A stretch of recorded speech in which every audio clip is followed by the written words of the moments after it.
Loving లాసా? మరొకసారి గట్టి చెప్పండి. చాలా సంతోషంగా ఉందండి. Why everyone must join Lasa Foundation. Lasa ఫౌండేషన్లో ఎందుకు జాయిన్ అవ్వాలి, ఎందుకు జాయిన్ అవ్వకూడదండి? సేవ అనేది మనం ఎందుకు చేయకూడదు? అసలు మనం ఎందుకు జీవిస్తున్నాం, ఎందుకు బతకాలి? మన కోసం మనం బతకాలా? కాదు. మనం బాగుంటే కాదండి, మన చుట్టూ వాళ్ళందరూ కూడా బాగుండాలండి.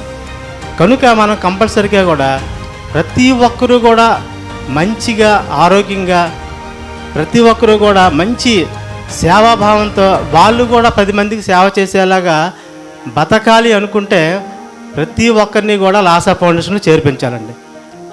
సెకండ్ క్వశ్చన్ ఏంటంటే, how much should we donate to Lasa Foundation? అసలు లాసా ఫౌండేషన్కి డొనేషన్ ఎందుకు చేయాలి, ఎందుకు దానం చేయాలి?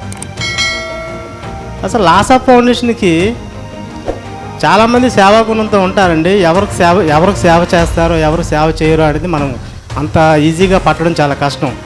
కానీ దానం అనేసరికి అంత దూరం పరిగెడతారండి ప్రతి ఒక్కరు. అమ్మ ఎంత అడిగేస్తారు ఏంటో దేనికో. కానీ దానం కూడా ఎంత సింపుల్గా ఉంటుందని ప్రపంచం మొత్తంలో చెప్పిన సంస్థ ఏదైనా ఉందంటే మన లాసా ఫౌండేషన్. మనం చేయాల్సింది దానమే, కరెక్టే. కానీ అది ఎంత సేవాగుణంతో, ఎంత ప్రేమతో చేస్తున్నాం అన్నది ఇక్కడ ముఖ్యం. అది మన లాసా ఫౌండేషన్లో ఆ రెండు కానీ మనం ప్రతి వ్యక్తికి ప్రేమతో, భక్తితో మనం చెప్పగలిగితే అది 108 ఇంటూ ఎంత వేసుకున్నా అది ఎక్కువేనండి నా దృష్టిలో. కనుక 108 రూపాయలతో లాసా ఫౌండేషన్లో ఒక డొనేషన్ అనేది ఉంది అని మనం ప్రతి ఒక్కరికి మనం చెప్పగలిగితే ఆ 108 అనేది ఇంకా చాలా యూనిట్స్కి వెళ్ళగలిగే స్థితి అనేది తప్పనిసరిగా వస్తుందండి. కనుక లాసా ఫౌండేషన్కి ఎంత ఇస్తున్నాం అనేది కాదు, ఎంత ప్రేమతో, ఎంత భక్తితో, ఎంత సేవతో ఇస్తున్నాం అనేదే నేను చెప్పదలుచుకున్నాను sir. Thank you very much.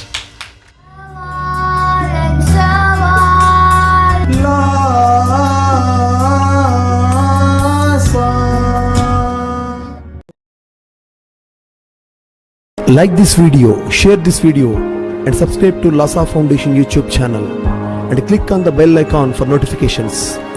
Do write your valuable comments and suggestions in the comment box and ask for more new videos on which subjects you want.